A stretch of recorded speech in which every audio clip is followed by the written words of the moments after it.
सिंगरौली में केंद्र प्रदेश सरकार द्वारा प्रस्तुत बजट को लेकर भारतीय जनता पार्टी ने इसे सर्वसमावेशी एवं जनकल्याणकारी बताया। भाजपा नेताओं ने कहा कि ये बजट गरीब, किसान, महिला, युवा, मध्यम वर्ग को सशक्त बनाने वाला है। भाजपा जिलाध्यक्ष सुंदर लाल शाह ने कहा कि बजट में शिक्षा, स्वास्थ्य, सड़क, रोजगार एवं बुनियादी ढांचे पर विशेष ध्यान दिया जाएगा।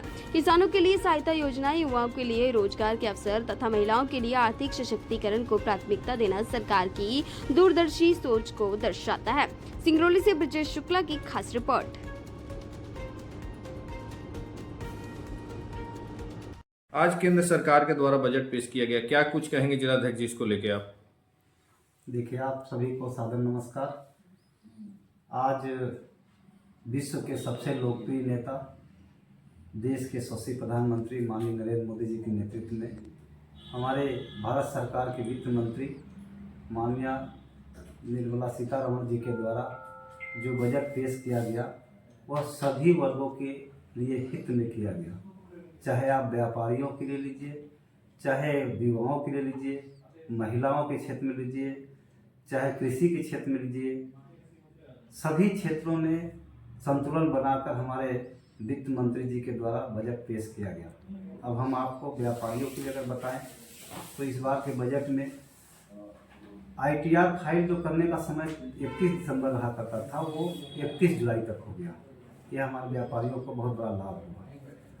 दूसरी बात हम बताएं आपको, आयकर के क्षेत्र में कुछ जो छुपाने वाली बात थी या गलत रिपोर्ट करने की ITR के प्रावधान थे उसको समाप्त करते हुए अतिरिक्त कर, अतिरिक्त शुल्क पेनाल्टी के रूप में उसको संशोधित करके वो बचत कर दिया गया। जो अभी कोई अपना आय छिपाना चाहते थे इनकम टैक्स के डर से और किसी भय से, तो वह सरकार ने इस तरह बना दिया व्यवस्था कि आप उसका टैक्स दीजिए और आपका पैसा सब एक नंबर का हो जाएगा। छोटे करदाताओं के बारे में भी ध्यान रखा सरकार ने, इसलिए व्यापारियों के हित के लिए भी सरकार ने चिंता किया। अगर कृषि के क्षेत्र में लेंगे, ग्रामीण क्षेत्र में लेंगे, तो अर्थव्यवस्था को समर्थन देने के लिए 7 लाख करोड़ की अतिरिक्त व्यवस्था की फंडिंग हमारे वित्त मंत्री जी ने बताया। और ऋण गारंटी की भी सहायता सरकार स्वयं करेगी। युवाओं के क्षेत्र में अगर लेंगे तो उच्च शिक्षा में अतिरिक्त निवेश, स्किल डेवलपमेंट को बढ़ावा देने के लिए बजट पेश किया गया। हमारे अगर देश की आधी आबादी महिलाओं के लिए अगर बात करेंगे आप, तो देश में हर जिले में बालिका छात्रावास का निर्माण करने का बजट पेश हुआ है। ये हम आपको बता दिए बहुत महत्वपूर्ण कड़ी है।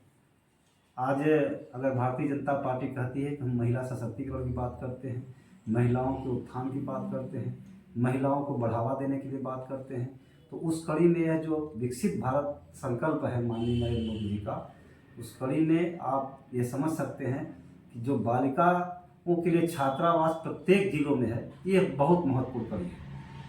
महिला उद्यमी को वित्तीय सहायता और बाजार में जो है उनको रोजगार करने के लिए इस तरह की भी बजट में प्रावधान है।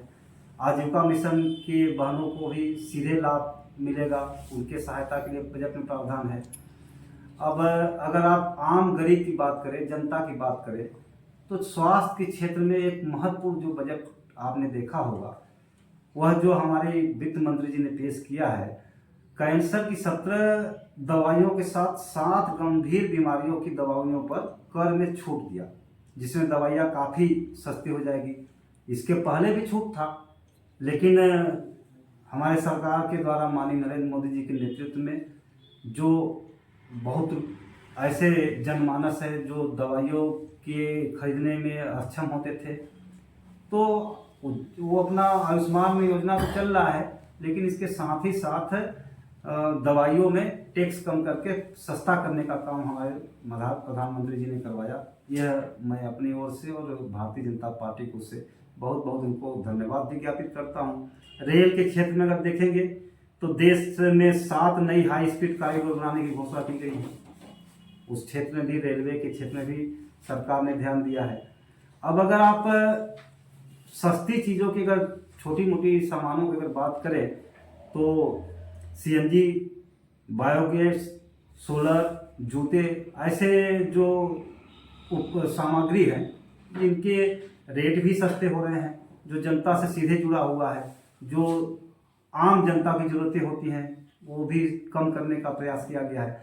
अगर हम नशा के क्षेत्र में, हमारी सरकार अभियान चला रही है, नशा के क्षेत्र में अगर जाए तो जो शराब और तंबाकू से जुड़े चीज़ हैं, जो उनसे सामग्री बनता है, उसको भी सरकार ने टैक्स बढ़ाने का काम किया, जिसमें जो नशा की प्रवृत्ति है उस पर भी लगाम लगाया जाए।